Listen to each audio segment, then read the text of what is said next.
بسم اللہ الرحمن الرحیم۔ السلام علیکم ورحمۃ اللہ وبرکاتہ۔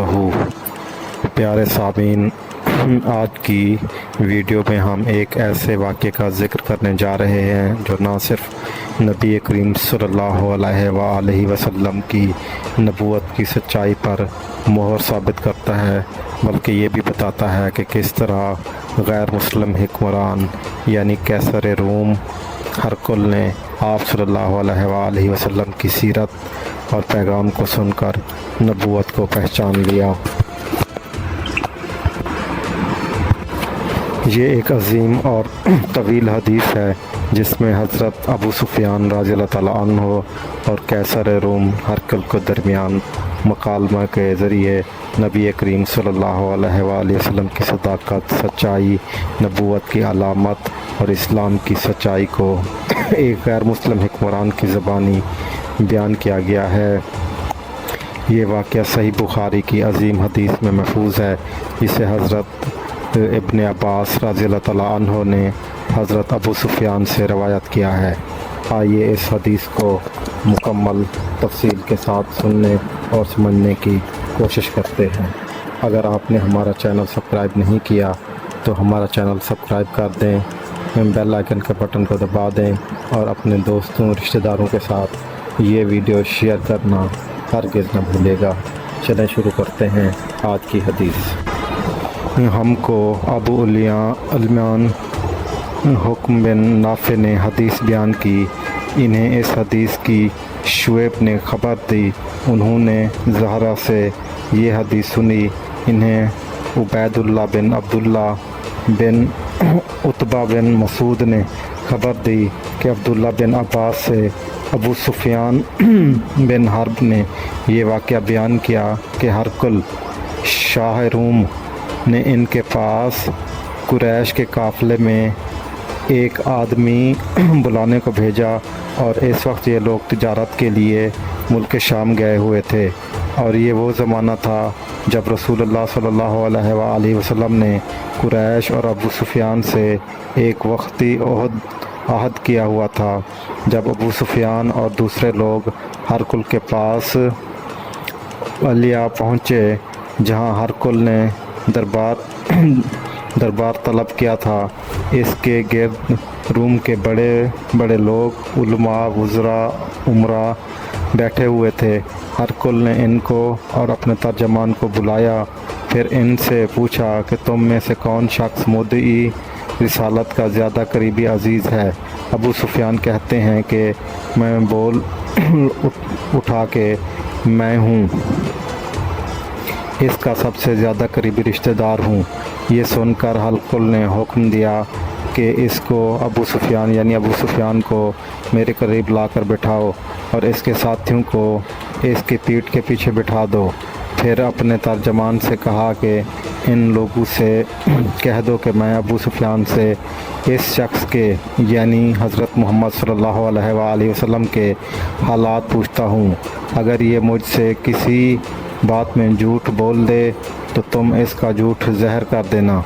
ابو سفیان کا قول ہے کہ خدا کی قسم اگر مجھے یہ غیرت نہ آتی کہ یہ لوگ مجھ کو جھٹلائیں گے تو میں آپ صلی اللہ علیہ وسلم کی نسبت ضرور غلط کوئی سے کام لیتا۔